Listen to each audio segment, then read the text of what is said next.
Oh, what's up, my friends? Yes, yes, you are back here for another segment of Brockway's Vinyl Bites, baby. Woohoo! Scott's here for the live action of all the woohoos and the yeehaws going on around here. This Wouldn't is be not a anywhere live else. stream. No, you're not losing your mind. This is not a live stream. I am so honored to have the great Scott Davis, who I can now call a good friend of mine, my brother in Prague, the dude from Myth of Logic making those kick-ass Myth of Logic records, and another one on the way. How you doing, Scott? I'm doing real fine, man. Thanks for having me. It's always a pleasure. This is going to be a good one. Yes, yes. And so we are here today. If you read the thumbnail, we are going to be here talking about Dream Theater and how we sort of got into the band and our journey through the years as Dream Theater fans.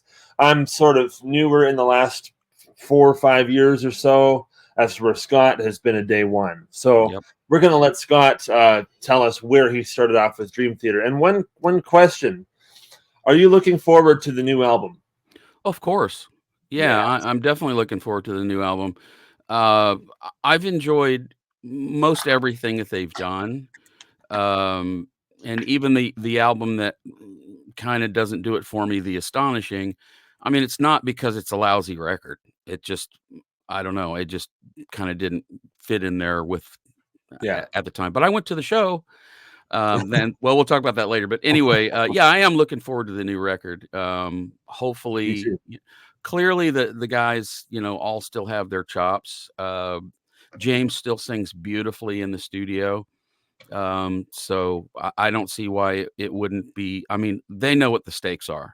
Let's Mhm. just put it that way. All five of those guys know what the stakes are with this record. I have all the confidence in the world that they are going to deliver Yeah. their best work. And there's a lot riding on this too, because Mike Portnoy is back after Yep. 13 years. Yep. So yeah, that's going to be a big deal when that It comes out. is. Yep. Yeah. Another platinum record in the belt. Take my money. I mean, yeah, I mean, he just did that video on Drumeo where he learned the Tool song Numa, and it got like what over 1 million views, I think, already. So Right. yeah, it's crazy. But so, how was your journey like as a Dream Theater fan? I believe that you started even before James LaBrie was even part of Dream Theater. That's correct. Back in the late 80s, 88-ish, I read a magazine called Rip Magazine that was mostly hair metal and the like. Right. And right there, sticking out like a sore thumb in the middle of this issue, was an article about a band called Dream Theater. And it compared them as a combination of Kansas and Metallica. And I thought, wow, that's an interesting brew. They talked about the song Status Seeker in particular as something that was very Rush-like, and I've been a Rush fan for way longer than that. I discovered Rush at an early age, and they've kind of driven me forward as a musician. Me They too. were wonderful role models to have as musicians and people, and anyway, as soon as he dropped the R word in this article, I thought, okay, I'm gonna go check this out. So I walked from my work several blocks up the street to Mother Earth Records in Topeka, Kansas, and I bought When Dream and Day Unite on cassette, Ah, pre-recorded cassette, and I wore that bad boy out. I really enjoyed that album a lot. It wasn't perfect, but boy, it was such a breath of something new, a combination that I don't remember hearing in that form before. I still maintain the birth of progressive metal is the song Machine Messiah in 1980, 8 years earlier, that really first combined a crunchy guitar that very doomy sounding with keyboard approach. And that suddenly, I mean, there were things that led up to it, of course, Rush in 76 and earlier. Really, I think the birth of prog metal is Fly By Night by Rush, particularly the song Anthem and By Tor and the Snow Dog. That's where it really all started. But and anyway, yeah, their record label. They named a song after their label. That's pretty yeah, cool. yeah, yeah. Um, anyway, let's see. Bought it on cassette, and then some time goes by, and we don't really hear anything about him for a couple of years. They dismissed Charlie Dominici, who was a fine singer, just not really what they ultimately envisioned having. I think. R.I.P. to him. Yeah, yeah. I think he did a fine job. And then they went and found James, and I was 2.5, almost 3 years later, I think, we get Images and Words. The first time I saw them live, I still have the ticket stub. Oh, no way. Let's have a look. February 4th, 1993.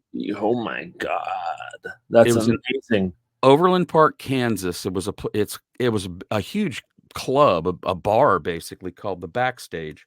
A band called Submission opened the show for them. A local Kansas City band, a good band, some friends of mine.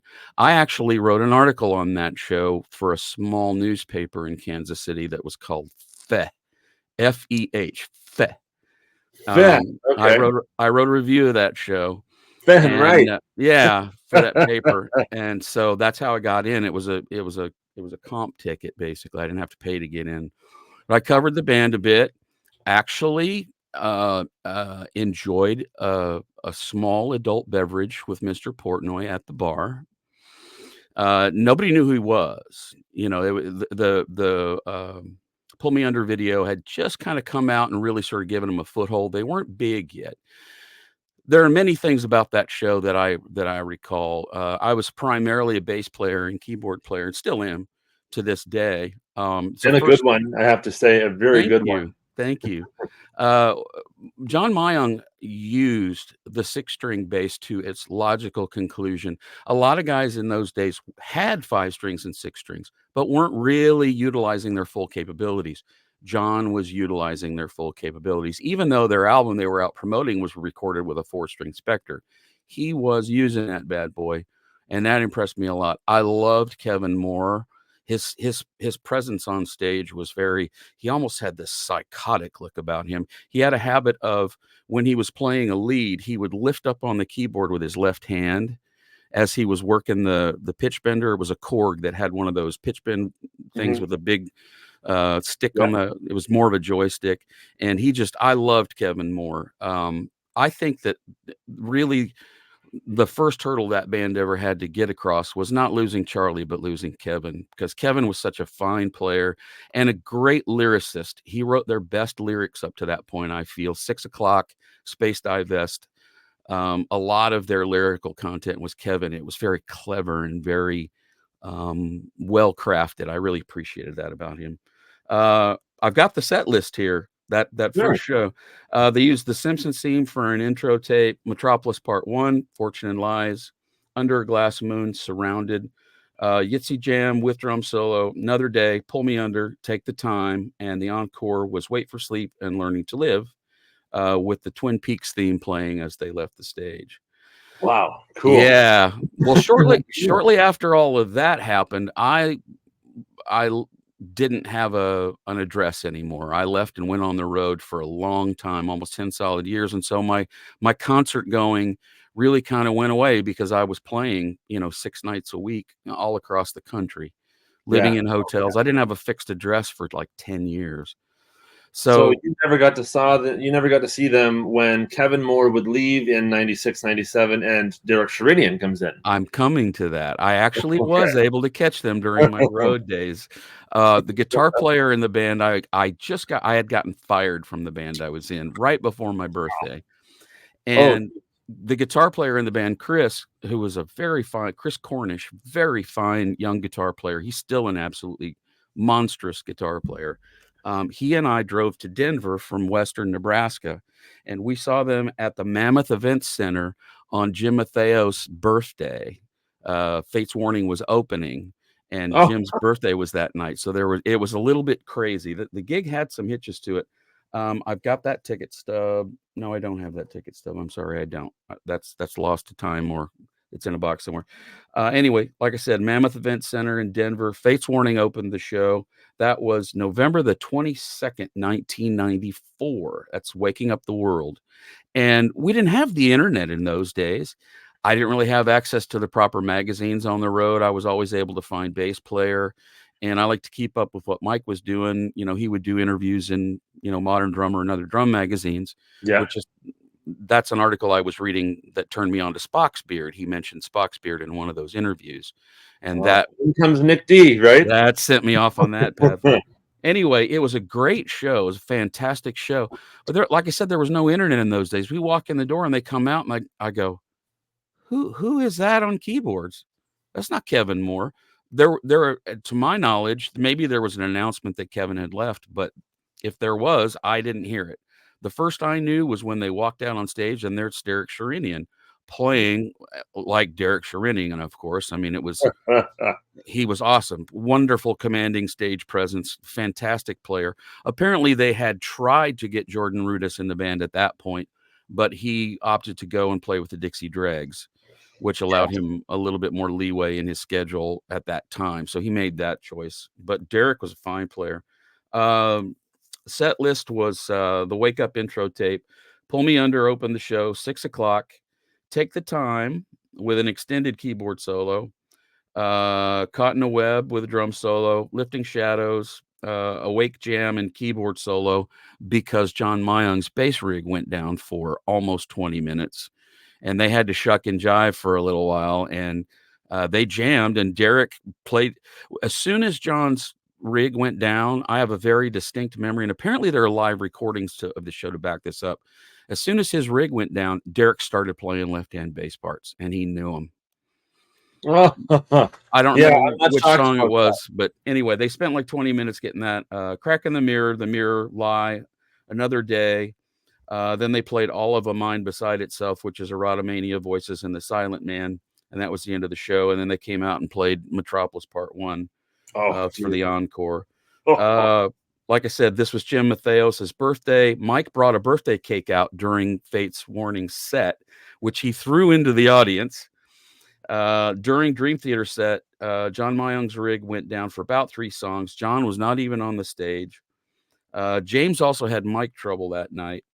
And I recall seeing James take hits off of an oxygen bottle at least twice because, when you're in Texas the day before and then you're suddenly in Denver, it's rough, particularly doing what James has to do. So, yeah, they had some trouble on that show, but it was a great show. We had a great time. Fates Warning were fantastic.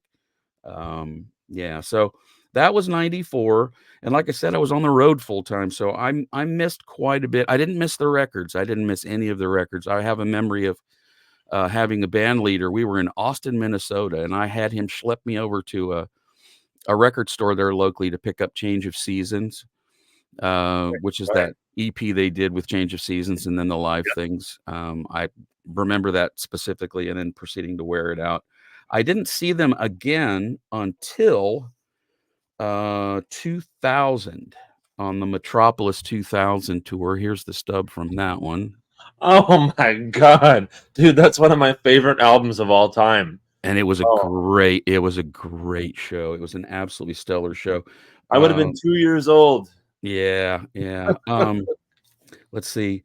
One of it was a dance club called The Quest in downtown Minneapolis. And I love Dream Theater, and I was excited to be going to see Dream Theater. But at that point, I was way more into Spock's Beard.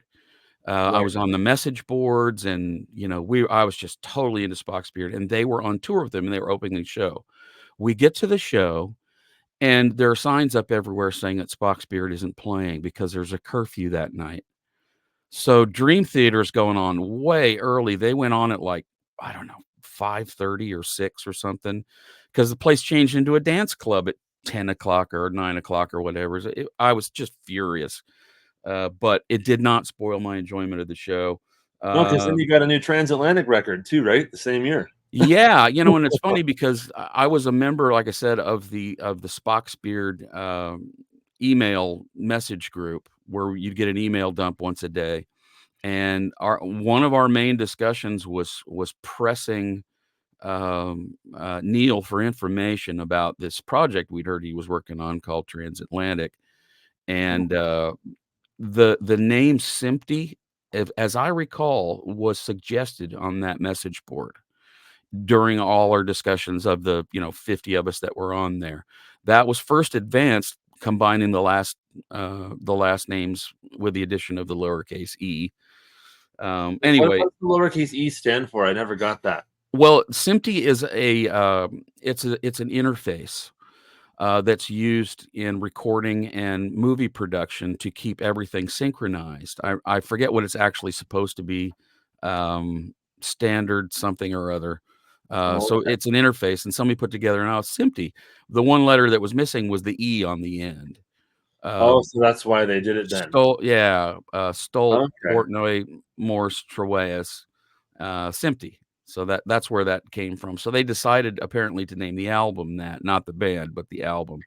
that's Anyway, the set list was Metropolis Part 1, Overture, Strange Deja Vu, Fatal Tragedy, The Mirror, Another Day, Gladiator theme, which was fun, Home, keyboard solo, Erotomania with extended drum solo, Voices, Spirit Carries On, Learning to Live. And then the encore was all of Change of Seasons, the whole thing. It was so cool. Started it with the Dead Poets movie, and they played the whole thing. Everybody was great. James in particular was really on it that particular night. He was, you know, earlier in their career, prior to, I don't remember what it was, James and his wife, apparently, as I hear it, went to Mexico on vacation, and he got violently ill, just throwing up for a solid 3 days or some horrible fate like that. And it wrecked his vocal cords, all of that bile coming up. It just, you know, it didn't wreck his vocal cords, but it made it much harder for him in the years to come. Apparently that's what happened. oh, I've gee. heard James just kill it, and I've also heard him struggle. And it's no fun to listen to him struggle, but you know what? He never shirks. He never bails. He stands there and he does the best job that he can. Whenever Yeah, that's someone true. whenever someone decides to criticize James LaBrie, I always say the same thing. You get up there and grab that microphone and do better at the age of 61 than he does. He's been doing this a long time at a high level in a young man's game. He still delivers parts convincingly. Maybe he has to alter a few things here or there, but give him a break. He's I 61 mean, years old. Vocal cords start to become less pliable. Lung power gets to be, less and less, but he's still out there doing it, and he's still yeah, doing it convincingly. He has bad nights. Everybody has bad nights. It does happen. I've seen him on bad nights. But as we're going to get into here in a minute or two, I've seen him on really good nights too. every musician of all sorts, drummers, bass players, guitarists, all that, we all have bad nights. It's just the fact that singers are probably the most noticeable to people who don't play instruments. Correct. And Yeah, so correct. it's Because it seems the most possible for people who don't play. Oh, singer, that how hard could that be? It's oh, it's hard. hard. Yeah. If you don't eat right for like a week before a show, and you're putting on a show at the level of intensity that Dream Theater does, if you don't do everything 1000% right, look at Vince Neil is a perfect example of this because he does everything wrong and it Yeah. just doesn't work. And Mm, that's why he goes out and I'm not going to get into that. yeah. Everyone watching this already knows what I'm talking about. So it's like obviously James is older and he's still doing the right things to go out there and try to make the show the best he can, but still, you know how hard it is to maintain that. It's very difficult. Oh, it is. I've Everything affects it. Everything you do affects it.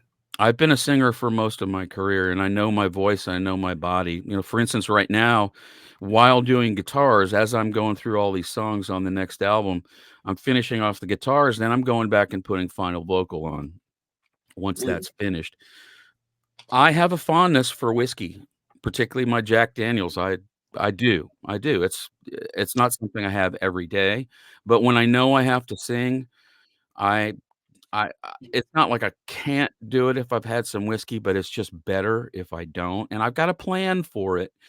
I've gotta moderate my consumption of such things. I don't have very many vices at my age, but I do enjoy a whiskey a couple of times a week. But Oh yeah, yeah, it's a responsibility because your entire body is your instrument, and the slightest little thing can set it off. well, Anyway, you're a perfect example of the fact that you got to be like we were just saying, you got to be sort of, yes, you can have your vices and all that, but you still got to know right? when to when to and when to not, right? And Yep. and when it comes to playing music, we're in a game now where it's kind of like you got to be on the ball, Yep. All right, so now we are up to, I've actually got a little flyer that I received in the mail after I had ordered the tickets for this Oh, cool. Very cool. at the Orpheum Theater in Turbulent. Minneapolis. Yeah. Ah, Yeah. This was I bet that was Portnoy that came up with that wordplay there. probably World Turbulence. Yeah, probably. This was March the 13th, 2002 in Minneapolis. I don't know if you can read it or not. There's the ticket. Wow, that's an old Ticketmaster label, eh? $37.50. Oh. Yeah. Huh. So that was the 6 Degrees tour, obviously. Wonderful show. The set list that night, they opened with The Glass Prison, 6 o'clock, Strained Deja Vu, Surrounded, guitar solo, Scarred, which was real cool to hear. Nice. Then they did 2112, the grand finale with YYZ glued onto it, which was fun. The Great Debate, Peruvian Skies, Pull Me Under. That was just before the intermission. Then after the intermission, they played all of 6 Degrees, all 42 minutes of it. Wow. The encore was Home, Spirit Carries On, and Learning to Live. So that's a nice 3-hour show at least. That's a set list of doom right there. Again, James was on his game. I drove up there with my good friend Mike Pinnock, and we stayed the night and got up early the next morning and drove back because there was a snowstorm coming in. There was no front act. It was an evening with, and the Orpheum was a beautiful theater there in Minneapolis. It was a lot of fun. Very, very, very fun. We had a great time. Minneapolis is not that far from Sioux Falls. It's like, I don't know, 3.5 hours, something like that. It's not a bad drive. It's pretty much a straight line. All right. So then that was 2002. So I had always kept up with what was going on with the band musically, album wise. I was always, picking up the Yeah. albums and hearing the albums. And I have a really distinct and strong memory of the first time I heard Train of Thought. And I went, guys, there's already one Metallica. Why do you have to be Metallica? I did not have a positive reaction. Now, today, it's my second favorite Dream Theater album behind Awake. That Yeah. album, on first blush, it's very heavy and it's very aggressive and it's That's what I angry. like about it. And my initial gut reaction was, you guys have one of the best keyboard players that's ever walked the face of the earth. Why can't I hear him play keyboards instead of guitar parts? But as time has gone on, that album does have subtle moments and light and shade. Those moments are there, and they actually have more impact because of the onslaught of all the other parts. So, like I said, for me, Awake and then Train of Thought, those are my top 2 favorite Dream Theater records of all time. It's just funny how my initial reaction was so negative, and then later on, I got it, and sometimes I'll listen to that album only for a couple of days. Yeah. It's so textured, and it's a great recording too. So anyway, for my show history, we have to jump forward to 2008. The venue was Ruth Eckerd Hall in Clearwater, not too far from here. This was the With progressive, Opeth. the Progressive Nation with Opeth, Between the Buried and Me, and 3. BT Bam, they're a great band too. Yeah, that was fun. That day, I had worked for John at a seminar at Express Music here locally, and Oh, let me try and center this up a little bit. And we got tickets to the show. That's how I actually got in. that's Rest awesome. in peace, Express Music, Perry Howell's shop. Perry's still around. He still works over at Seminole Music, I believe, but Express Music was his shop, and they were a Mesa Boogie dealer. Very fine little place to go for a bunch of different things. But anyway, that show, I'll be honest with you, it was a good enough show, but for some reason, the bands took it on themselves to throw ping pong balls during Dream Theater's set. And Wouldn't Dream Theater be the headliner? yeah, Portnoy was driving some of it. They were throwing ping pong balls off stage through a good portion of the set, and I was like, "Really? You know, what's that all about?" You Wait, know? wait, wait. So what happened? So some people were throwing ping pong balls at Dream Theater. Yeah, one of the other bands, I don't know how it started, whether Mike started it or whether one of the other bands started it. During the Dream Theater set, they're throwing ping pong balls at him. And he's batting them back, and, they're laughing it up and having a good time, and I'm like, I'm not without a sense of humor, I really am not without a sense of humor, but when I go to see Dream Theater, I wanna hear them play. I don't wanna see them mess around like that, so, unfortunately, that was a little bit irritating. It was certainly distracting, but anyway, I sound like a Karen when I'm complaining about such silly things. It really is not that big a deal, but But he didn't miss any notes, right? I bet he didn't. no, unfortunately, that colors my memory of that show. It reminded me of, something that I met Ronnie Dio once years ago, and there was a bunch of us asking him questions, and at some point, he was answering a question about something, I can't remember what it was, and he said, "I feel a very strong responsibility to give the absolute best show I can every time, because there's gonna be at least one person in that audience who has never seen me before and will never see me again, and that's gonna be their one image of me as a performer and an artist, is that one evening. That's why I always give it all every single time." And I thought that was a very thoughtful answer to the question. I honestly forget what the question was.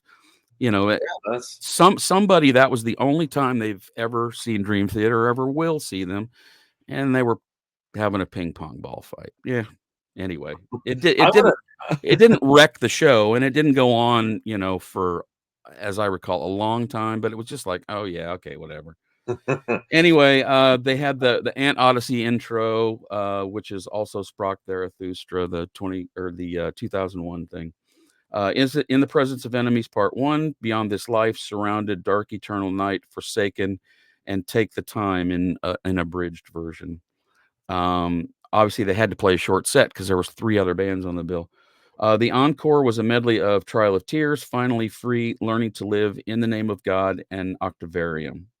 Wow, what an Um, amazing set list. yeah, it was a good set list. It really was, and it sounded really good that night too.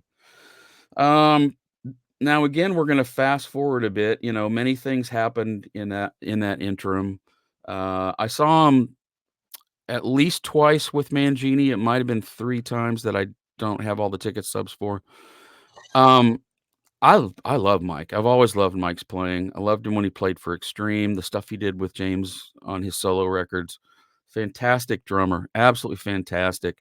Um, you know, uh, I sincerely hope that maybe you should call up Derek Sherinian and Yeah, make a absolutely. record with Derek. Um, I hope good things for Mike because he did not slough. He did what was required of the gig. There you go. That's his new solo album. Is it good? I bet it is. I haven't heard it yet. It doesn't sound anything like Dream Theater, Well, but it's and very good. and you would expect that because he is a man of very varied tastes and inclinations. So yeah, I get that. Yeah, It I is get that. good though. It is good. It is more like a sort of straight ahead rock album, but it's good. Cool. I'm gonna have to go find it. See what you did.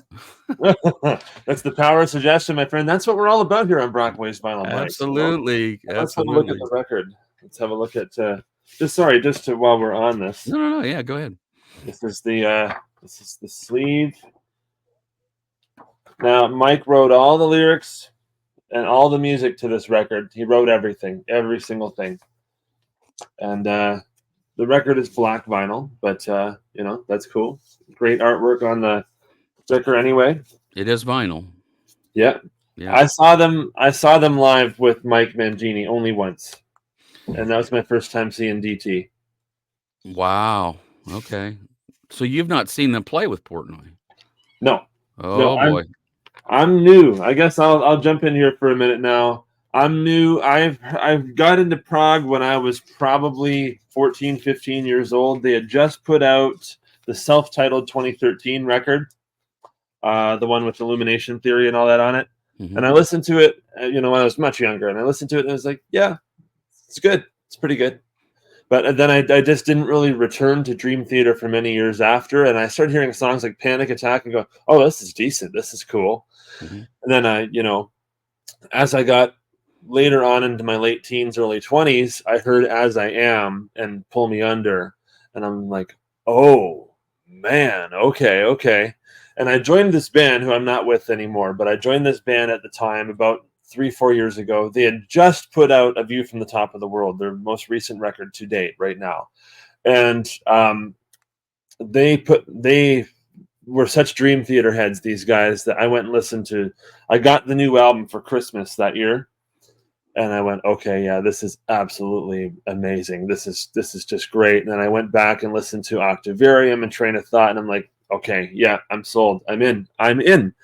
And so then I heard Matt Brown, actually, from, he's here all the time on the Brockways Vinyl Bites, but on his radio show, on his show on Deep Nuggets Radio, he's not a Dream Theater fan very much, but he did like the song Spirit Carries On. So he's like, check this out. And I'm not kidding you, Scott, when I tell you that I sat on my couch with his show playing, and that came on through my big system here. Well, it was in my old house, but same system. And I was I just can't. I heard that song, Spirit Carries On. I hadn't heard the rest of the record yet. I heard that song, and I went, I think I've just heard possibly the greatest song I've ever heard before. It was late at night. I was running around. I ran upstairs, told my mom, I'm like, Mom, you have to hear this song. It's amazing. I'm calling up my dad, like, Dad, this song is so good. And he had probably heard it before. I don't know, but I was just so excited about it. Then I went and searched out the rest of the album, and yeah, one of the great things about that song is that how impactful it's made by what leads up to it. It's perfectly placed on that album. It really is. It's like the calm after the storm before another storm. That's a perfect album. Yeah. It really is. The Scenes from a Memory, and it really is. Yeah. Over the last 3 or 4 years, maybe 5 years, around in the last, you get it, right? That last period of time, I've become a total diehard Dream Theater fan. Been there, bought the shirt, went to go see them with Mike Mangini. They came to Hamilton, Ontario, man. I don't know if they've ever been to Hamilton, Ontario, but while I have the floor here just for 1 second, I'm going to look up the set list, and I'm going to read out the set list, because it actually was a year ago next month that I saw them. Hamilton 2023 set list. Sorry, I should have been more prepared here for this, but that's all right.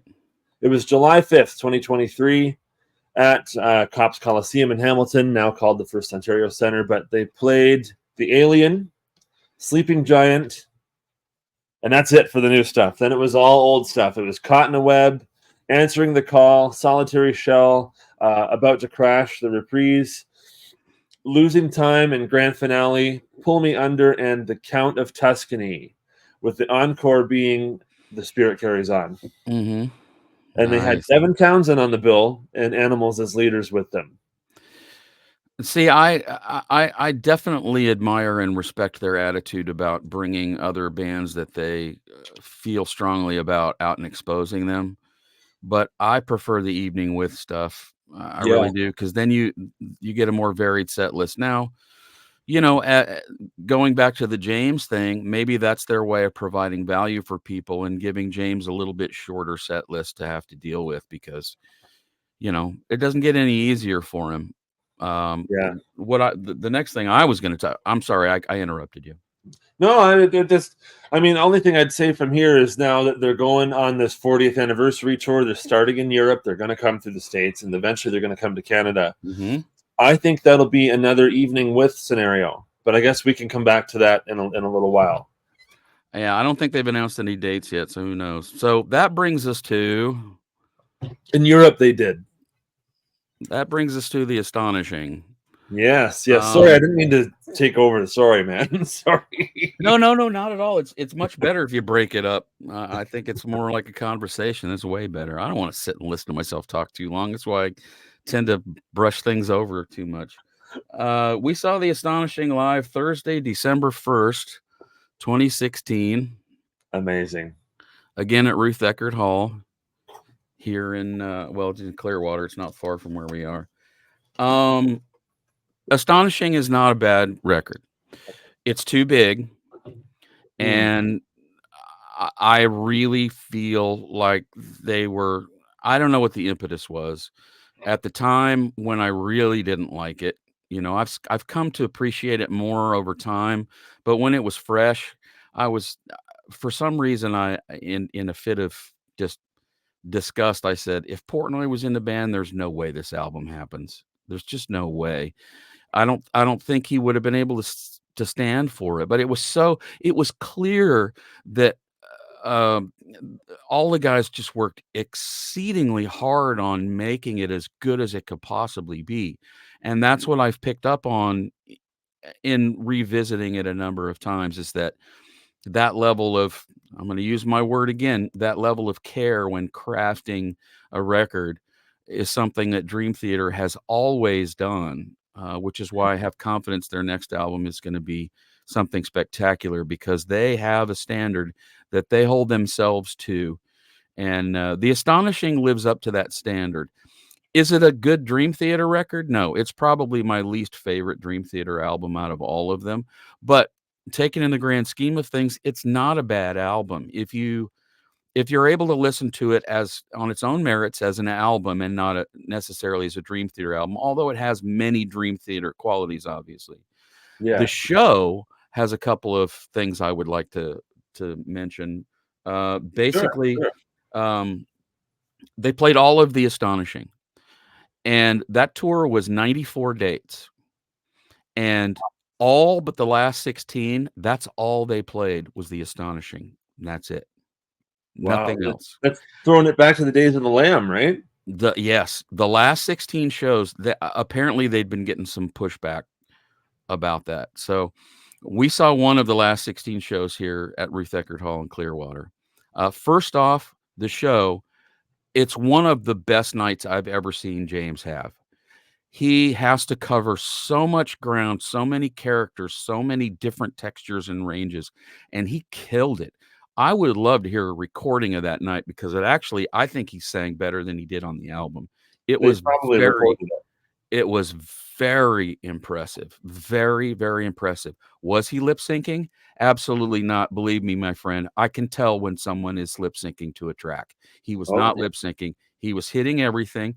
There's all in a 2.5 hour show. There's always a bad note here and there, but I was blown away by James that night in particular, because that was a big ask. I Now like that. I love here's the lip other sync. funny story, and I believe there is video proof of this out on YouTube. I was enjoying it. I was having a good time. I was not expecting an encore. I'm like, okay, great. That was good. This is a great show. Well, the lights didn't come up after they left the show, and they come back out. And Mayung starts the beginning to As I Am. And I screamed like a 10-year-old girl. Everybody in the audience was cracking up because I screamed. I was like, yes. That is when I knew that The Astonishing doesn't live up to the rest of the material, because hearing just that goo, goo, goo, goo, goo, goo, all that Yeah. crunchy stuff at the beginning of that song, that's all John just dominating it like a bull elephant. It was like an exhale after 2 hours. Finally, that's what I wanted to hear. But it was such a surprise, because at that point, we were not expecting an encore. The word was no encore, just The Astonishing. I was like, okay, just The Astonishing. That's good. So that was fun. The last time that we saw them was Distance Over Time, April 26th, 2019, That at would have the been awesome. That's a at great the album. Mahaffey. Yeah, yeah. This was awesome. We had really good seats.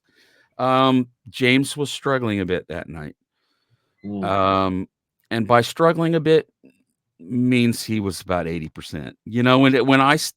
When I say that James had an off night, it means that he's still head and shoulders above most rock vocalists that are out there. You Oh know, gosh. he Yeah, was he hey, was James, if you're watching this, we love you, man. You're one of uh, our favorite singers of all he time. No question. absolutely. I mean, I will always love his voice. I will always love his approach and his attitude and how he handles himself. I love his solo material. I've defended him on number of occasions on public record. Like I said, the fact that he's still doing what he does. How many singers that are, and we know a few off the top of our head that we're not going to mention, Cody, guys that really shouldn't still be doing it, but James is still doing it at a high level. And in the studio where he's able to be in a more controlled environment, he's still James LaBrie. That last record, contains some of his most expressionative and powerful vocal work maybe ever. So yeah. Anyway, Distance Over Time. The set list was really cool. Untethered Angel, Nightmare to Remember, Paralyzed, Barstool Warrior, which I absolutely love. Yeah. In the Presence of Enemies, Part 1, and Pale Blue Dot. That was the first set. Intermission. Then they played all of Metropolis through in its entire Part 2, Scenes from a Oh, no, the Memory whole in its record. entirety. Yeah, it was that. And then the encore was Pull Me Under. And that every time I see them, there's a level of quality. And particularly in the last few shows, it's obvious to me that the lighting production is so razor tight. Yeah, I was just gonna pull that out. I've got it too. You got it too? Yeah. Um, Let's well, let's have a look. let's just go through. Let's see here.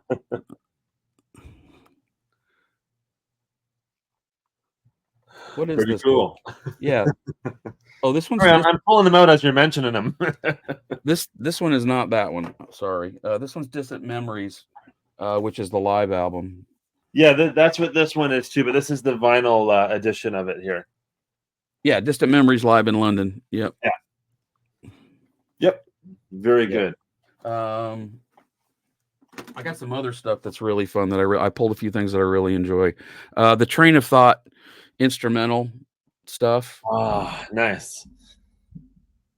Great stuff. I wish they'd reissue that on vinyl. Like the full album, the original one. Yeah, the rest of the stuff I've got is just a regular, a great CD, man. Yeah, I got a whole bunch of the Yitchy Jam records, Christmas CDs and bootlegs and all that sort of jazz. I've got an obscene number of those things, just because they're such a powerful live band, and I like the intricacies and the I'll still pull out that very first one, the Images and Words in Tokyo, where they were all running around like mad, including John Mayung. You saw that tour, so I did see that tour. It was a much smaller stage than that show, but yeah. My journey with Dream Theater has been extremely rewarding. They've always delivered. I like artists, as I've said before, that are obviously emotionally invested in their art, and they are, and obviously take time and care and really craft the best records they can. Like them or hate them, you cannot knock the production value and the craft that they put into everything they do. Um, I've always maybe groused a little bit over the years that maybe John Mayung isn't as up in the mix as he should be every once in a while. But it seems like maybe the powers that be in that band have heard that complaint, because the last probably 4 records, John is way up in the mix where he should be. He's such a fine player, and his tone is so rich. You take each guy individually. Oh, I forgot to mention one other thing. We actually went to see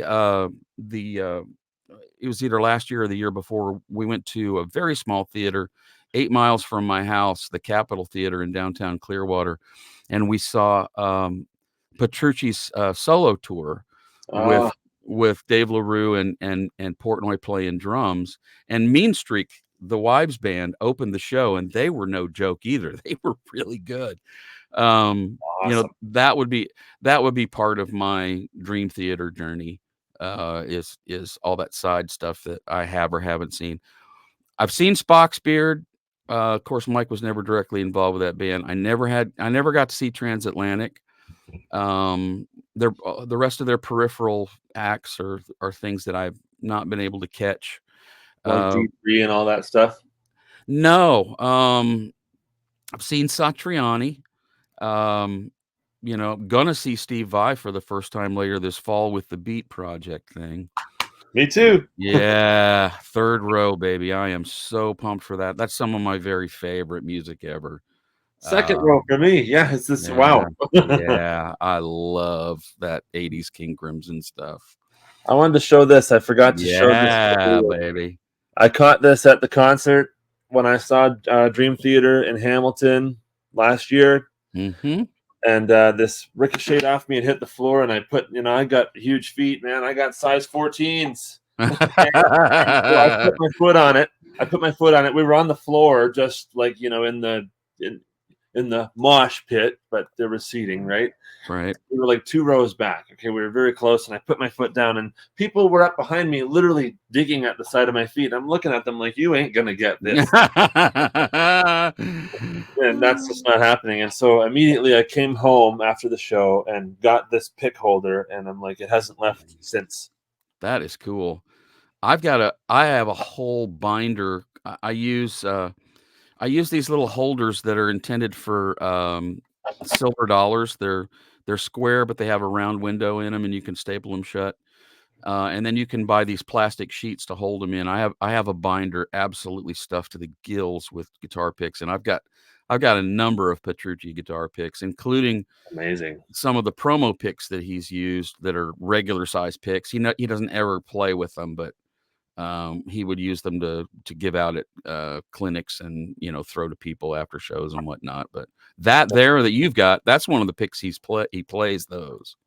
Yeah, he did. He did play, and then he just flicked it off into the crowd. No, Yeah. I never catch those things, man. I'm so glad I got this. Yeah, those are the special ones. The ones you catch, those are the special ones. I mean, I watched him play Pull Me Under or something with it, right? Then he flicked it out in the crowd, and I'm like, he played God with this thing. Oh my God. So you as a Dream Theater fan, when you are looking now forward, because they've parted ways with Mangini, albeit maybe a bit unexpectedly, but they have parted ways with him, and Mike Portnoy is back in the band. Now, I mean, I happen to love his side projects, though I'm personally uber excited to have him back in Dream Theater. Obviously, I never got to see the Portnoy lineup, so it's going to be like he's become one of my favorite guys, as did Mangini. And now I pretty much live and breathe Mike Portnoy projects. I don't do a radio show without playing something from Transatlantic or Sons of Apollo or Dream Theater or one of the 100 projects, because let's be real. I mean, all the music he's contributed to, Flying Colors, all that stuff, he's got hundreds of albums out. You could build a whole library just on his music. Yeah. And so, but now that he's back in Dream Theater, they got a new record out. They've announced European dates for the 40th anniversary tour. How is your excitement for the future of the band as a longtime fan? Well, it's all going to, my level of excitement is as high as it's ever been with Dream Theater, because there's, I've been a follower of them for, whatever it's been, 35 years longer. No, about 35 years, I think it is.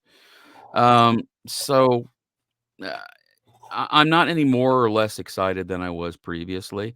I'm interested to see where they go, because one of my other hangups about artists is my favorite songs by a given artist are always driven by one factor, and that is the artist pushing their own boundaries as to who they are as an artist. My favorite Dream Theater song is Space Divest.